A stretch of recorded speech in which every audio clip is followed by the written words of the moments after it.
Store-bought pie crust is such a time saver. Even Miss Lori uses them.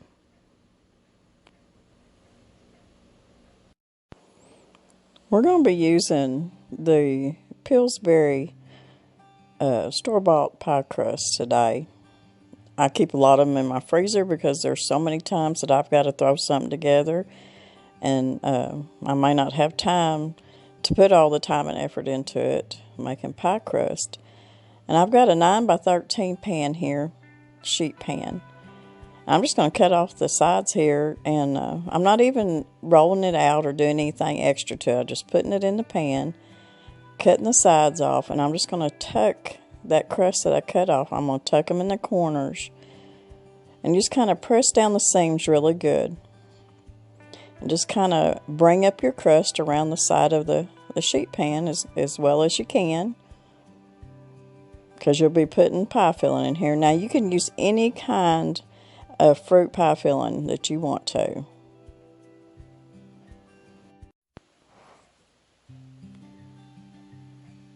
And we're just going to finish off the side of our pie by just tucking the corners.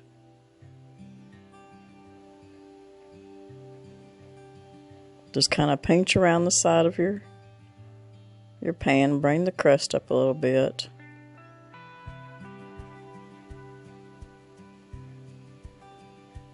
Just kind of pinch your seam in a little bit, and it's ready.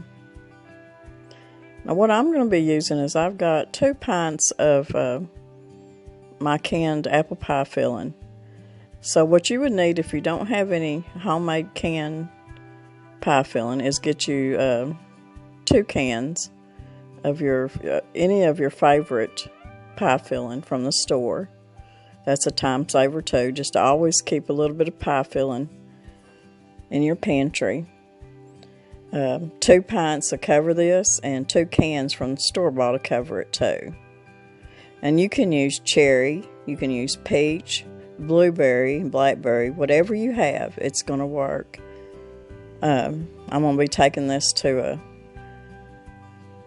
my daughter and son-in-law, or excuse me, my son and daughter-in-law's house, because we're eating over there tonight, and this will feed quite a few people.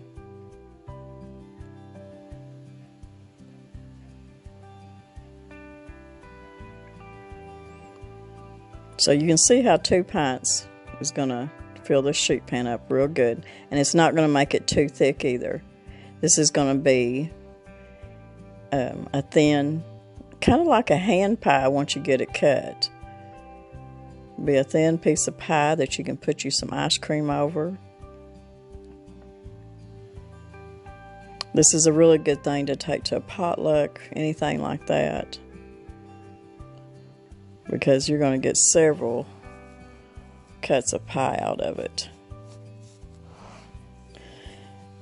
Now I'm going to take some butter.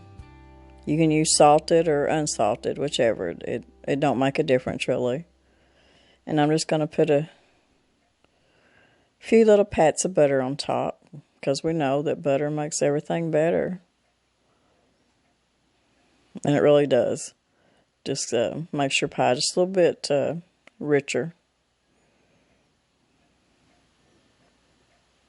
We've always, anybody I've ever seen make a fruit pie always put butter on top of their fruit before they put their pie crust on.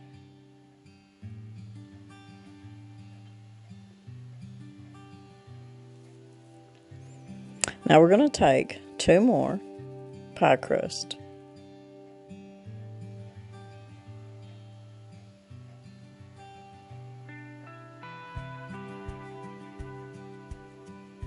And we're just going to kind of lay it over to the edge. And anything that hangs over, just kind of tuck it in to the side.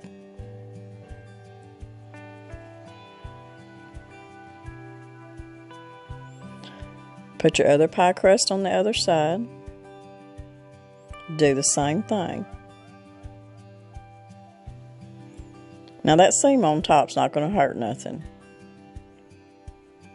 None of your pie filling's going to come out the same because you got it overlapped pretty good. We're just going to cut off the sides again and tuck them into the side.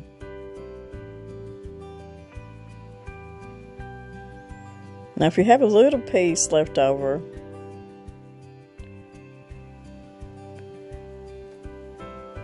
after doing your side corners,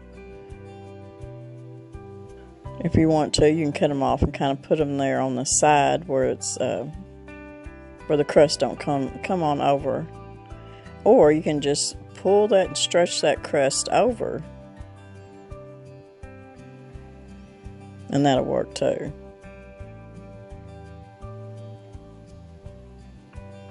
It may not be the prettiest thing, but it's going to taste good.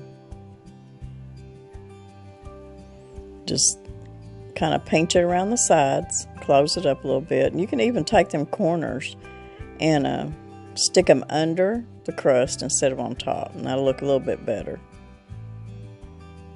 Just like that.